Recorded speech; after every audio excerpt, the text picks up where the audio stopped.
할렐루야. 오늘 저희들 함께 읽으신 요한복음 8장 31절에서 38절의 말씀을 가지고 요한복음 강의 34번째 시간 크리스천과 자유라는 제목으로 함께 은혜를 나누겠습니다. 우리 민족과 유대인들이 참 유사한 면이 있다라는 얘기를 자주 합니다. 그 유사한 것 중에 하나가 뭐냐면 굉장히 오랜 시간 동안 고통 속에 살아왔어요. 압제와 또 주변 나라의 그런 핍박 속에서 참 근근히 살아온 그런 두 민족의 공통점이 있습니다. 그래서 그런지 유대인에게나 우리나라에게도 이 단어는 굉장히 특별한 단어입니다. 그 자유라고 하는 단어입니다. 유대인들은 이 자유라는 단어를 대단히 갈망했어요. 자신들의 시작이 종살이부터 시작되었다는 걸 너무나도 잘 알고 있었고, 끊임없이 강대국에 의해서 도저히 벗어날 수 없는 압제 속에서 고통당했던 기억들을 가지고 있었기 때문에 자신들의 삶 속에, 자신들의 민족 속에 자유함이 정말 간절히 임하기를 정말 간절히 원했습니다. 유대인들이 가지고 있는 고통은 최근에도 있었지만 홀로코스트, 단지 유대인이라는 이유 하나만으로 강제 수용당하고 죽임을 당하고 멸망당해야 되는 존재로 전락되어지는 경험들을 실은 유대인들은 했습니다. 그래서 그 누구보다 자유함을 갈망했고 자유함의 소중함을 알고 있고, 그리고 그 자유함을 주시는 분은 오직 하나님의 통치 가운데 일어난다라는 것을 유대인들은 강하게 알고 있었습니다. 하나님의 나라는 다른 나라가 아니라 자유한 나라입니다. 유대인들은 이 자유한 나라가 자신들의 삶에 반드시 올 거라고 믿고 있었고, 또 눈으로 보이는 것은 압제당하는 상황 속에 있지만 자신들의 심령 속에 하나님의 통치가 임하고 있음을 붙잡고 믿고 그 가운데 자신들 스스로는 자유한 존재다라고 생각하고 살았습니다. 그런데 오늘 예수님께서 이들 앞에 오늘 아주 엄청난 말씀을 하시지요. 너희가 진리를 알게 되어지고 진리를 알게 되어지면 너희가 자유롭게 될 것이다 라는 이 귀한 말씀을 전해 주셨을 때, 유대인들은 이 말씀을 아멘으로 받아들이기보다는 조금 다른 방향에서 받아들였어요. 참 은혜를 받는 것과 은혜에 벗어나는 것은 정말 아주 조그만 차이입니다. 나에게 주는 하나님의 말씀을 감사함과 기쁨으로 받아들이면 그 가운데 놀라운 역사가 일어나는데, 똑같은 말인데도 조금만 꼬아 들으면 나를 욕하는 말처럼 들리고, 나를 질책하는 말처럼 들리고, 나를 공격하는 말처럼 들려요. 회개와 교만은 굉장히 조그만 차이입니다. 실은 주님께서 이 진리를 알고 진리로 너희가 자유케 되리라 라는 이 말씀은 유대인들을 공격하려고 하신 말씀이 아니죠. 그들에게 진짜 자유를 주기 원하시는 주의 간절한 사랑의 마음이 들어있던 것이 거의 분명합니다. 그런데 유대인들은 이 말을 공격으로 들었어요. 우리 자유로운데? 내가 자유로운데 무슨 뭐가 자유로워질 거라고 얘기를 해? 건방지게? 저 어디 시골에서 자란 애 아니야? 나 그래도 예루살렘에 살고 있는, 나 그렇더라도 난 좀 뭔가 있는 사람인데? 건방지게 와가지고 자유롭게 될 거라고 얘기를 해? 웃긴 사람이네? 유대인들의 마음속에 예수님 말씀을 은혜로 받아들이기보다는 교만함으로 그 말씀을 튕겨냈어요. 제가 이렇게 신앙생활하면서 목회활동하면서 거듭나셔야 됩니다. 구원받은 삶을 사셔야 됩니다 라고 얘기를 하면 성도들이 그래야지요 이렇게 들으면 얼마나 좋아요. 꼭 한마디 합니다. 저 구원 받았는데요? 저 거듭났는데요?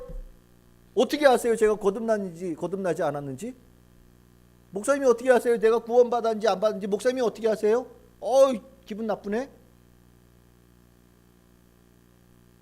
웬만하면 그런 얘기 하겠습니까? 구원받으면 반드시 거기에 구원받은 자의 삶의 모습이 드러나거든요. 근데 구원받은 자의 모습이 전혀 드러나지 않기 때문에 지금 이 상태로는 안 된다라는 얘기를 한 거지요. 근데 간혹 가다가 이 마음이 잘못 세워진 사람들은 그 말을 자기를 공격하는 말로 들어요. 예수님께서 자유케 될 것이라는 이 말에 아주 유대인들은 아주 심각한 자신들 안에 마음속에 부조화와 무질서함과 잘못되어진 부패되어짐이 있는 그대로 드러났어요. 맞아요. 이래서 예수님께서 자유함이 너희들에게 진짜 자유함이 필요하다라고 얘기를 하신 것 같아요. 그럼 이들에게 있는 이 잘못되어진 부분들, 자신들이 자유하지 않으면서도 자유하다라고 착각하게 되어진 이유가 과연 무엇일까요? 실은 이 부분은 우리에게도 똑같이 있을 수 있어요. 이건 남의 얘기가 아니에요. 자유는 두 가지가 해결이 되어진다고 예수님께서 얘기하시는 거예요. 진짜 자유함이 되어지기 위해서는 두 가지가 해결돼야 된다. 이건 제가 한 얘기 아니라 보이스 목사님이라는 분이 이 부분에 대해서 이렇게 설교를 하셨더라고요. 근데 저는 이 얘기를 듣고서 맞는 얘기야 라고 동의했습니다. 그 첫 번째가 뭐냐면 영적인 무지에서 벗어나야 진짜 자유로워질 수 있다라고 예수님께서 말씀하셨습니다. 영적인 무지에서 벗어나야. 여러분들, 유대인들이 가지고 있는 자유함은요, 하나님께로부터 온 것은 맞아요. 그러면서 자신들을 뭐라고 소개하냐면 33절에 이렇게 얘기합니다. 우리는 아브라함의 자손이다라고 얘기를 해요. 아브라함의 자손이기 때문에 하나님께서 아브라함에게 주신 그 자유케 되어지는 축복이 우리에게 그대로 전해졌다라는 거예요.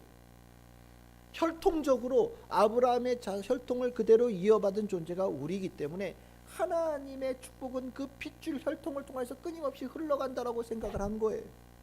우리 말 중에 그런 말 있죠. 물보다 진한 게 뭡니까? 피입니다.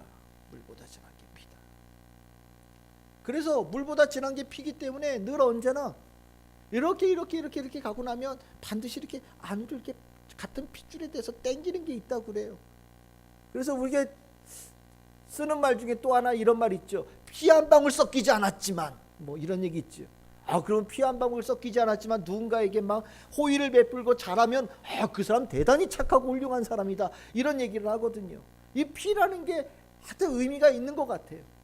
제가 어저께 신문을 보다가 그 연대 철학과 교수 하셨던 분이 김영석 교수라는 분이 계시거든요. 100살 된, 이제 진짜 100살에 정말 엄청난 한 세기를 사는 분이신데, 이분이 어저께 쓴 글을 보면서 이게 비슷한 얘기가 나오더라고요. 자기 친구 교수 하나가 강연을 가가지고 뭐라고 설교했냐, 이 얘기를 했다는 거예요. 피가 물보다 진하다.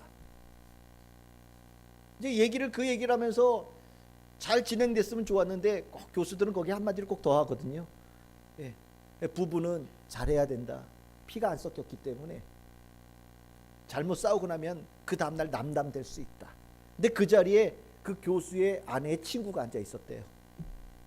집에 가서 자기 친구한테 전화를 한 거죠. 네 남편이 오늘 강연했는데, 야, 물은 별거 아니란다. 피가 섞였는데 피가 안 섞여서 그게 남자의 마음인 것 같다. 부풀려서 얘기한 것 같다는 거죠. 집에 갔더니 어떻게 됐겠어요? 이제 아내가 이제 뾰로통한 거죠. 그래, 몇십 년을 산 정은 다 쓸모없고 그 피가 섞이지 않으니까 다 소용없다 이겁니까? 뭐 이렇게 따졌다는 거예요. 그래서 김영석 교수가 물어봤대. 그래서 어떻게 했어? 뭐 잘못했다고 빌었지. 그랬다는 거예요. 김영석 교수가 거기에 대해서 한마디 전해줬다는 거예요. 에이, 빌지 말고 한마디 얘기를 해주면 되지. 사랑은 피보다 진한 거야. 이거 한마디 했으면 딱 되는 건데 그 얘기를 못했구나. 그 얘기를 했다고 신문에 이렇게 적어놨더라고요. 그분 글이 참, 원래 글도 잘하시고 아주 강연도 잘하시는 분인데 일단 오래 사시는 가운데 그 해안이 있어요. 실은 피, 우리 굉장히 중요하게 생각하지만 하나님께서도 그것을 정말 중요하게 보는지에 대해서 우리는 돌아봐야 돼요. 아브라함이 왜 하나님의 복을 받은 자가 되었을까? 피가 섞여서요? 아니지요. 그렇게 얘기하기는 어렵지요. 하나님께서 만드셨으니까 우리가 생각하는 피가 섞인 건 아니에요. 아브라함이 하나님의 피를 섞은 자, 아들이라서 그가 아들이 된 게 아니거든요. 그러면 아브라함은 뭘로 아들이 됐을까요? 여러분들, 아브라함에게 있어서의 굉장히 좋은 점이 뭐냐면, 아브라함은 히브리서 11장에 이렇게 얘기를 합니다.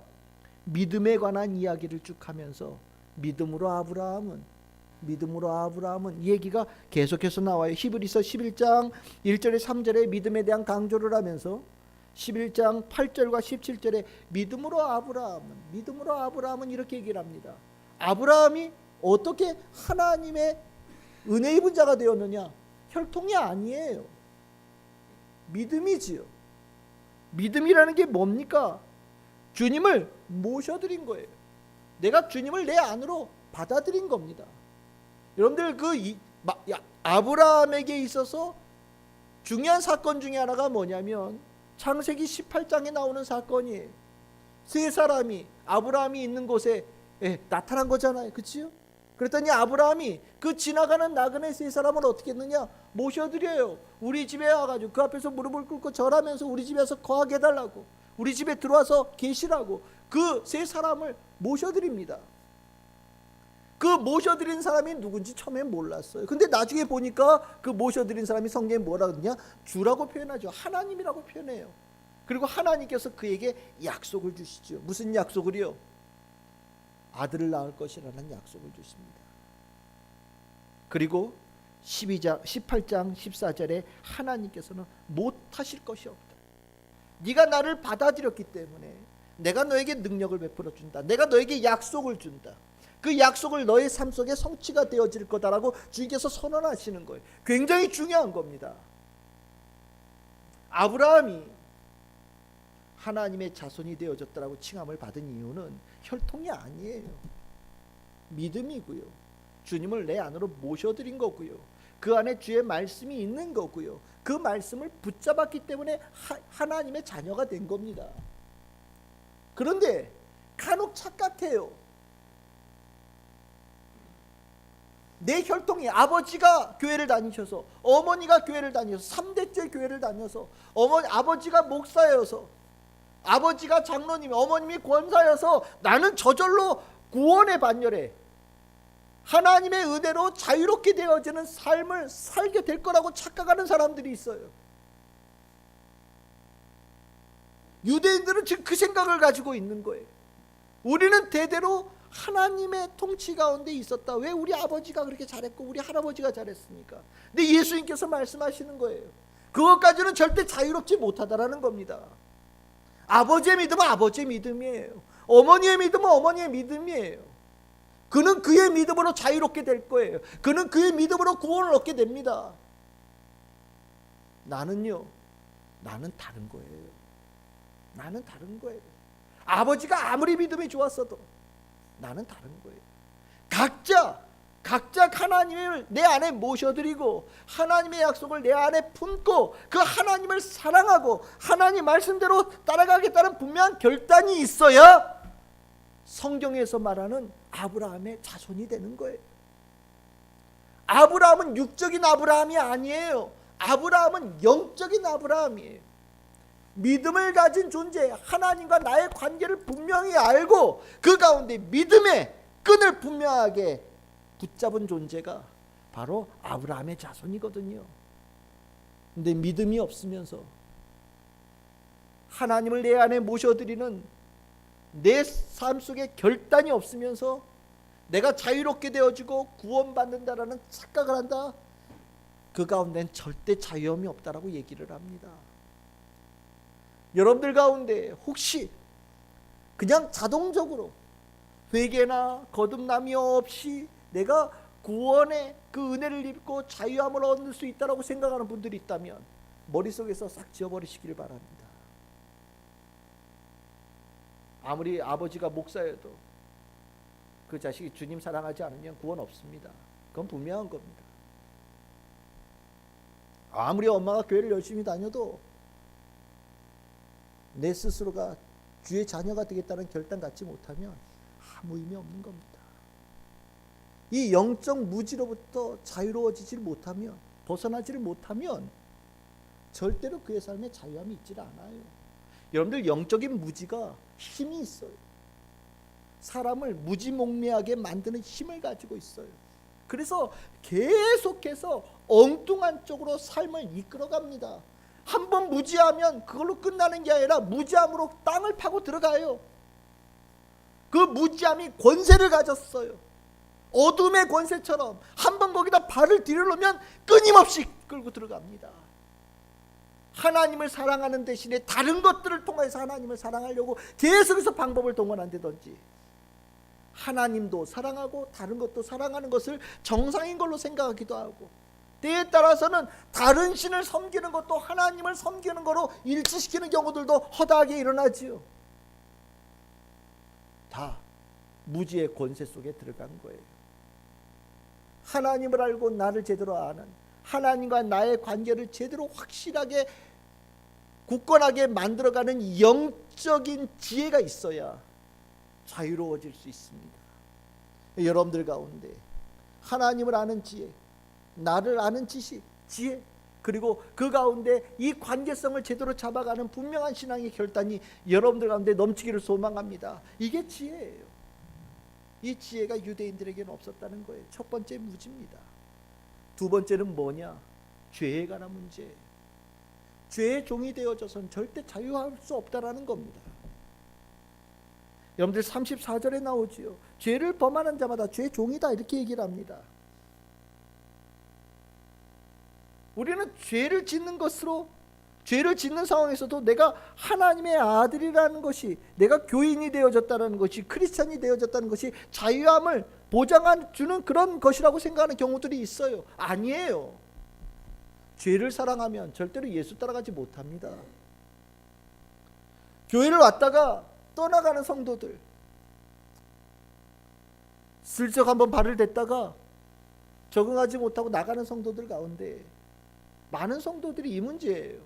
죄를 벗겨내지를 못해요.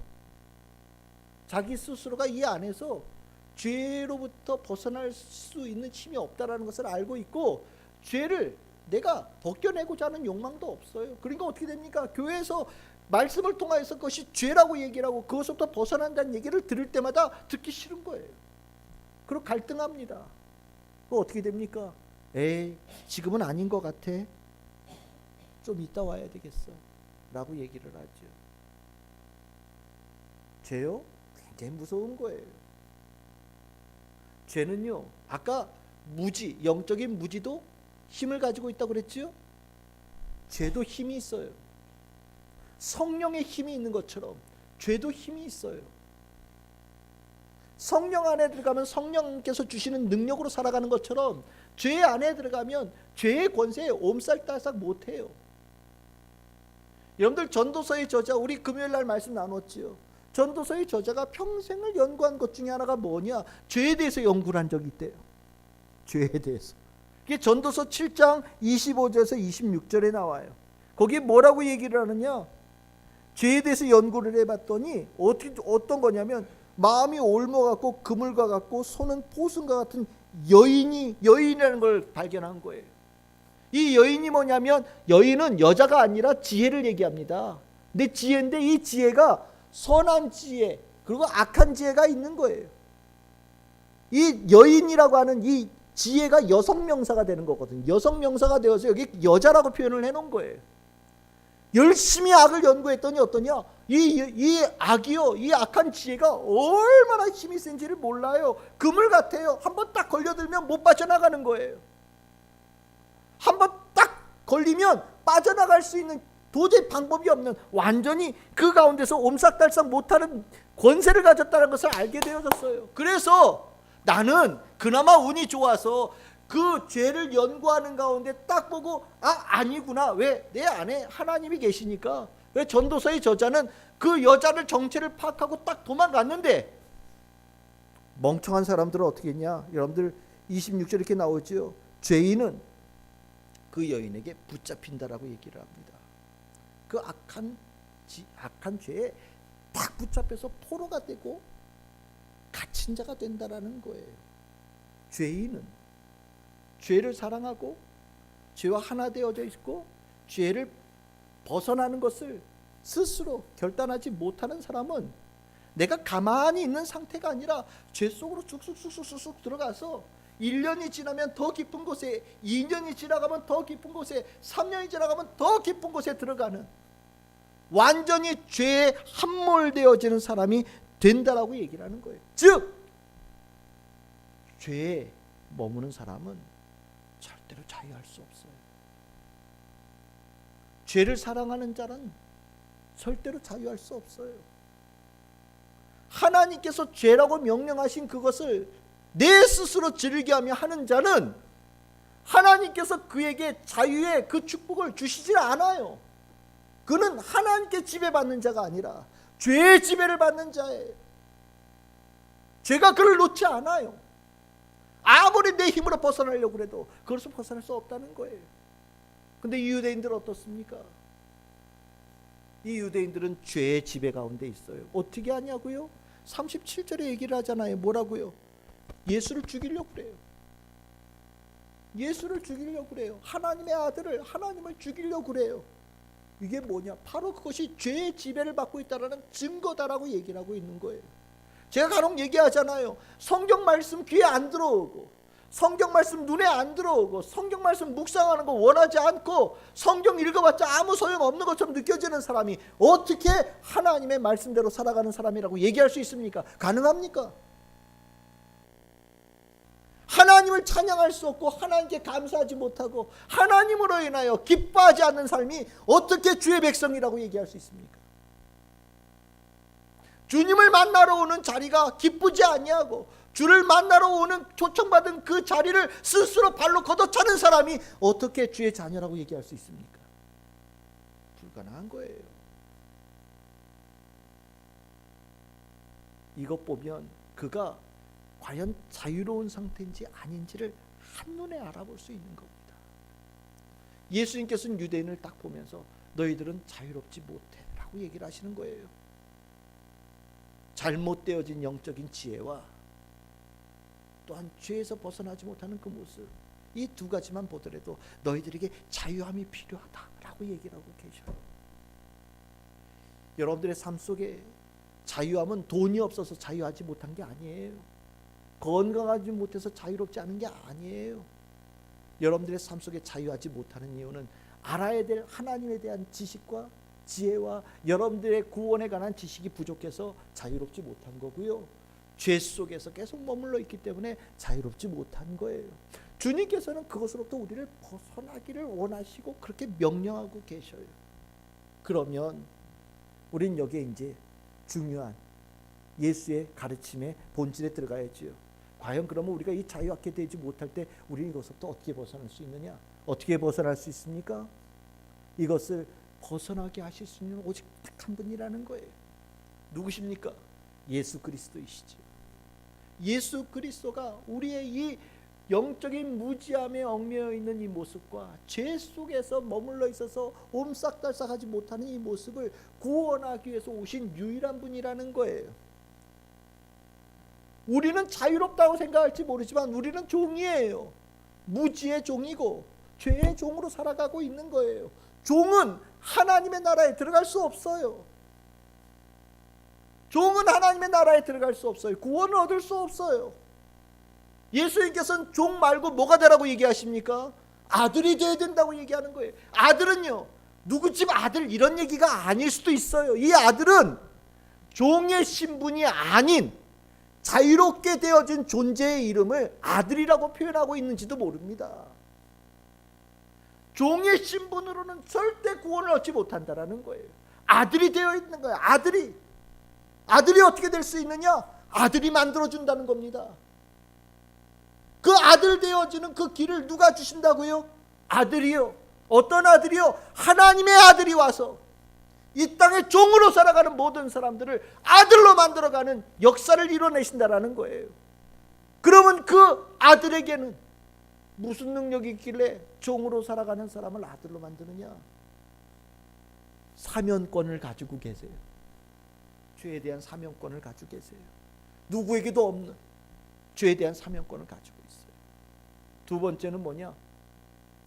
예수님께서 자유케 하는 그 자를 하나님께서도 자유케 되어진 자로 인정하시는, 즉 이걸 좀 이렇게 표현하고 양자 입양권을 가지고 계세요. 예수님께서 딱 찍으면 그냥 바로 양자 되는 거예요. 왜 그랬냐? 모르겠어요. 왜 주님께서 나를 선택하셨는지, 왜 주님께서 나를 부르셨는지 여러분들 아는 분들 계십니까? 왜 나를 선택하셨는지 아시는 분 계셔요? 난 몰라요. 나는 몰라요. 나는 태어나지도 않았을 때 찜당했어요. 알고 계시지요? 난 몰라요. 응애하기 전에 벌써 찜당했어요. 어머니 아버지가 기도하셔서 자식 하나 주면 바치겠다고 기도하니까 나는 이미 태어나기 전에 이미 찜당해서 이 땅에 온 거지요. 왜 그랬냐고요? 모르지요. 그걸 어떻게 알아요? 그런데 분명한 것은 주님께서 나를 찜하실 때 내가 모르는 깊은 사랑의 깊이를 가지고 나를 찜하신 거예요. 나를 찜하실 때 다른 게 아니라 하나님의 어마어마한 계획을 가지고 나를 찜하신 거예요. 우리가 다 알 수 없지만 분명한 거는 하나님과 예수님은 선하신 분이셔요. 나를 그 선하신 뜻으로 찜하신 거예요. 나의 부족함을 아시지만 찜하시고 나의 연약함을 알지만 찜하신 거예요. 예수님께서는 오셔서 아들로 오셔서 믿는 자들에게 종에서 아들이 되어지는 길을 열어주셨다는 거죠. 아들이 아니면 자유케 되어질 수 없어요. 그래서 성경에 얘기하잖아요. 36절에 아들이 너희를 자유롭게 하면 너희가 참으로 자유로워질 것이다. 참으로가 중요한 거죠. 이제까지 자신들도 자유롭다고 생각을 했으니까. 그런데 예수님께서 뭐라 그래요? 아들이 자유롭게 하면 진짜 자유가 뭔지를 알게 될 거다. 영적인 지혜의 자유, 죄로부터 벗어난 자의 자유, 그래서 아들이 되어진 자유. 여러분들 주님의 아들 맞으시지요? 여러분들 주님의 아들 맞으시지요? 아들 안 되면 안 돼요. 아들 안 되면 다 꽝이에요. 아들 아니면 다 종이에요. 둘 중에 하나예요. 그 집에는 둘이 있다는 거예요. 여기 안에도 둘이 있는 거예요. 누구는 아들이고 누구는 종이에요.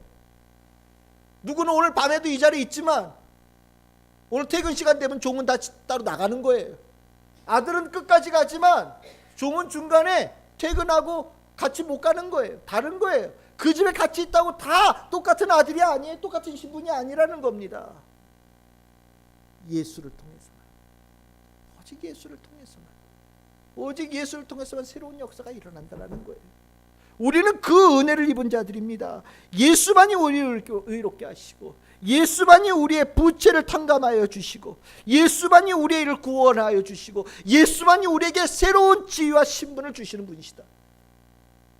예수에게 하나님께서 내리신 고난이 있다. 우리는 예수가 나에게 그것을 주신 유일한 분이라는 걸 붙잡고 믿고 받아들이는 거예요. 마치 아브라함이 지나가던 세 사람을 내 삶에 모셔드린 것처럼 내 안에 모셔드릴 때 내 안에 들어온 그분께서 내 안에 나를 창조하시고 나를 변화시키고 나를 회복시키는 새로운 말씀들을 부어주기 시작하셔요. 주의 말씀 하나에 내 삶이 열리는 겁니다. 아들의 삶으로 완전히 변화되어지는 새로운 삶이 열리는 거예요. 이 축복은 절대로 놓치면 안 돼요.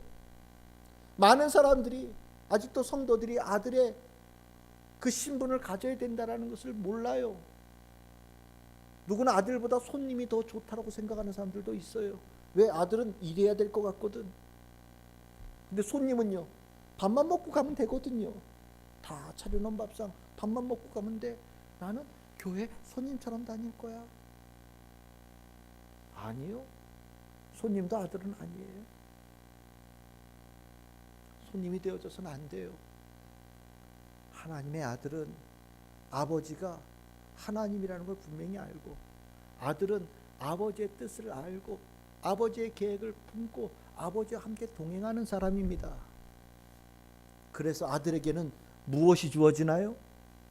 아버지와 함께 살면 손님은 밥 먹고 그냥 가버리면 되지만 아들은 음식도 준비해야 되고 집안 청소도 해야 되고 손님이 가고 나면 다시 정리도 해야 되지요. 하지만 손님에게는 없는 아들에게만 있는 게 있어요. 이게 뭐예요? 유산이죠. 상속이죠. 성경에는 뭐라고 표현합니까? 기업이라고 표현합니다. 아들에게만 주어지는 거예요. 그 기업의 가장 대표적인 게 뭐냐? 하나님이 가지고 계신 영원한 생명이에요. 하나님은 생명이에요. 그 생명을 자기 아들들에게 주셔요. 뭘로요? 기업으로요. 상속으로요. 유산으로요. 종에게는 안 줘요. 손님에게도 안 줘요. 아들에게만 주는 거예요. 그래서 아들 되어진 자는 더 이상 이 세상에 얽매이지 않아요. 땅의 자녀로 살아가는 것이 아니라 하늘의 자녀로 살아가서 자유케 되어지는 삶을 살아간다라는 겁니다. 제가 올해 들어서 계속 저희 나라의 초대 기독교의 모습을 얘기를 하죠. 이 땅에 교회의 가장 멋있는 초기에 교회의 모습이 어디에 있었냐? 강화도에서 있었습니다. 강화도. 여러분들, 강화도 아픔의 땅이지요. 왜 아픔의 땅입니까?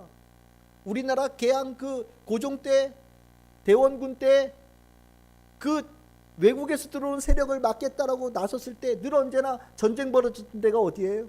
강화도입니다. 병인양요, 신미양요. 1800년대 70년 그 어간쯤에 전쟁이 있었어요. 강화도에서 많은 사람이 죽었습니다. 전쟁을 통하여서. 강화도 아픔의 땅이에요. 근데 그 강화도가 참 놀랍게 은혜를 입어서 이 땅의 기독교회가 가장 번성한 대표적인 초기 기독교 선교지입니다. 여러분들, 당시에 한국 이 조선 땅에는 믿을 사람이 없었어요. 은행이 있습니까? 은행도 없어요. 그러니까 뭐 합니까?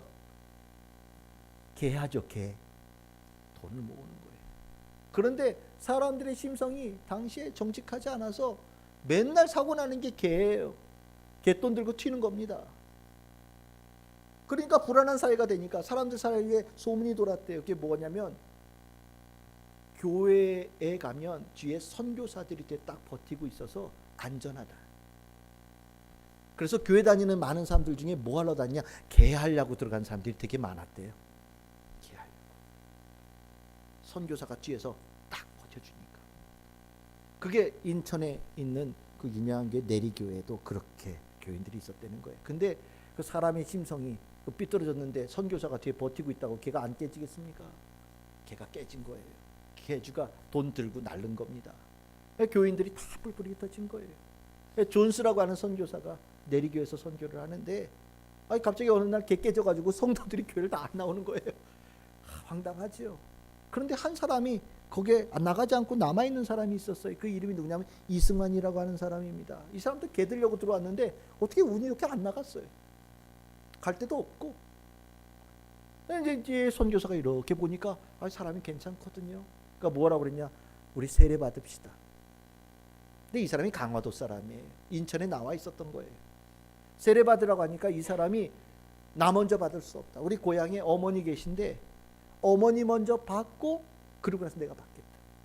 그래서 존스 선교사를 모시고 고향 땅을 가야 되는데 문제가 있어요.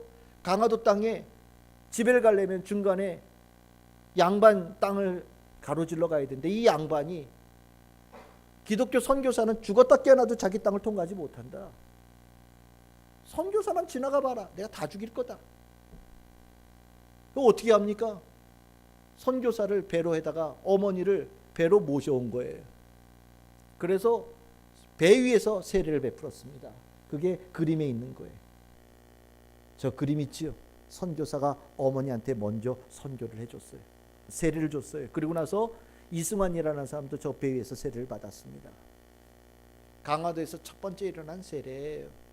근데 저 세례의 사건이 굉장히 작은 사건처럼 보이는데 저 사건이 놀라운 변화를 일으키기 시작했어요. 아까 그 막았던, 절대로 우리 땅을 통과하지 못한다라고 얘기했던 사람이 누구냐면 김상임이라고 하는 초씨라고 하는 사람입니다. 그 동네 유지예요. 아주 유명한 유생이었던 것 같아요. 그런데 이 사람이 이 사건을 통하여서 어떻게 하다가 기독교를 받아들였어요. 자유롭지 못하고 나라가 망해져 갈 것 같고 더 이상 어떻게 살아갈지를 모르는 상황 속에 고민하고 있던 이 김상림이라는 사람이 이 사건을 통하여서 기독교를 받아들였어요. 그래서 이 사람이 강화도의 저 북쪽에 교산교회라고 하는 교회를 만듭니다. 교산교회를 만들어서 훈장이었는데, 서당의 훈장하면서 동네 유지였는데, 이 사람이 기독교를 받아들면서 그 동네가 다 기독교인이 다 된 거예요.